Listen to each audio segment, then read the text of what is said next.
What's good, everybody? Welcome to Whole Views. Thank you for clicking that thumbnail. My name is Corey, and today we're going to be talking about The Glass Onion, Knives Out 2, however they want to say it, however they want to title it. That is the movie that we're here going to discuss. We're going to discuss it in spoilery fashion, so if you haven't seen it, it's on Netflix as of right now. Go ahead, take a look at that, come back, and we'll talk about the movie. So looking at Knives Out, I'm giving it a score. You're going to see it on the screen. If you care to know the breakdown, check the description. But when I talk about the movie, I don't really want to talk about the movie in terms of like, this was good, that was bad.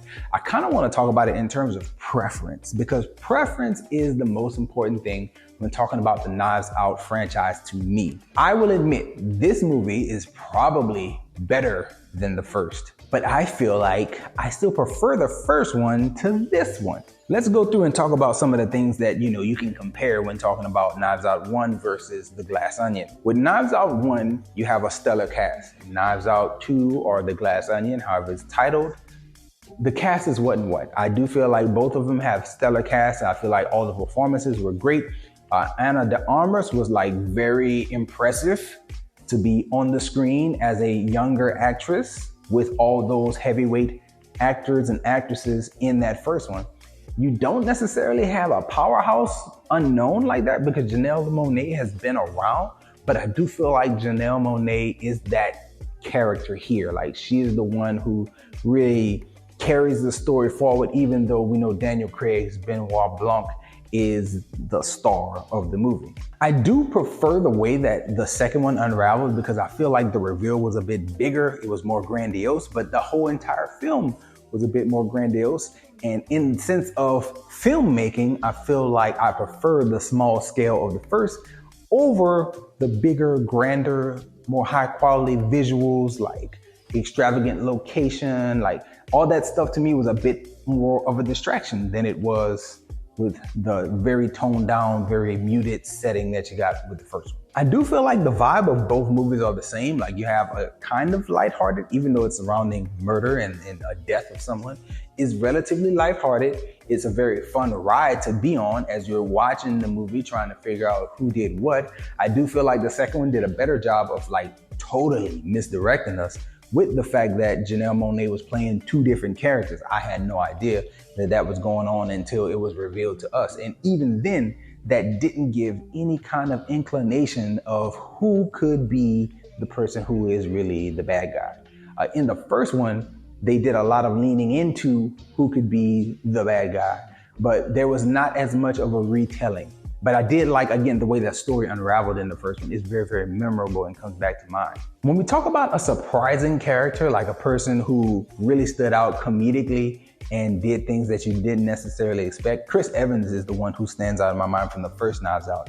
In this one, I want to say is Dave Bautista, but it's actually not. I kind of feel like it's more Edward Norton, because Edward Norton always plays these really serious, heavy, dramatic roles, and it was a surprise to see him play the Hulk when he played the Hulk in 2008, and seeing him again here, like, I would expect him to be the character that he was portrayed to be in the beginning, like this genius type guy who really had everything together. And then as the story unfolds, you get more and more signs like, nah, he's more of an Elon Musk type character, like good business person, got really, lucky, and the things kind of fell in the perfect place for him.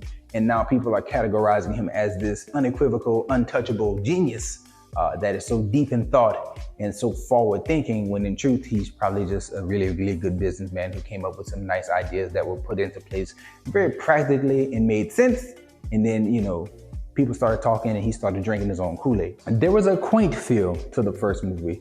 To this one, there was, again, a grandiose feel. I remember there were several different images and shots of Janelle Monáe, I believe, like running through sparks or flames or something like that, that stood out in my mind. That scene is just a really, really good representation of how this movie is so much bigger in scale. And the cameos present in this one also was very satisfying, and I really like the way that things broke down, because I like the fact that Hugh Grant shows up just for 5 seconds, but it like changes the way that you see Benoit Blanc. Ethan Hawke show up to just spray that spray into people's mouths and, let them go. And it was cool because it's insinuating that this guy, Edward Norton's character, had like a cure for COVID-19 or something, or a vaccine at the day of the outbreak, which would have been crazy, but I just like the fact that, you know, we have a very important figure showing up, doing that, and never to be seen from or heard from again. That was a moment that I really liked in this movie. Don't really have moments like that to refer to back for the first one, so in that way, it feels bigger and better than the first. That there's outside people that just want to, you know, have a finger or dip a toe into this world. I have heard controversy, and if you've listened closely enough to me talking, like I'll mention like Knives Out 2 or The Glass Onion, and there's a bit of controversy as to how you want to title this movie. And I've heard Rian Johnson doesn't like the fact that Knives Out is a part of the name. But I think this is a good thing because you want people to identify the franchise, not just with Daniel Craig, but with you, Rian Johnson, and the idea that you are putting out these good, funny, thrill ride type mystery movies that are in the same world. We don't necessarily want to separate everything. So Knives Out being the first one, I thought it was stellar. It was the first movie that I ever reviewed, but I actually didn't review it. Like I watched it, I took notes on everything that I saw. I came home and was too afraid to turn on the camera and record all my thoughts. But I really enjoyed that one. I thought that one was great. Watching Knives Out at home, I was like, yes, this is a return to form. This is a sequel that is just as good, if not better than the first. But do I prefer to watch this one or the first one? And I still kind of land on the first, just because it had a charm to it that I do not feel like this movie necessarily had. I also want to talk about commentary. So the first movie did have a bit of commentary when it talks about immigration and a few other things, the sense of entitlement among children of rich people, or just children in general, young people in general. Here, they kind of is more like poking fun at like Elon Musk character, as well as like people that fit certain niches very, very well. So not the same level of commentary. And I actually prefer the commentary of the first one because it did not feel as overt. That may be my memory messing me up, but the commentary felt less overt, less in your face in the first one. The second one, it feels very much front and center that, you know, people are being talked about. Fun is being poked at for certain individuals. So that's where I land at though. I really enjoyed The Glass Onion. I really enjoyed the first Knives Out. I thought they are a great set of movies. Hoping for a very good third film from Rian Johnson. And that's all I have, you guys. It's been fun.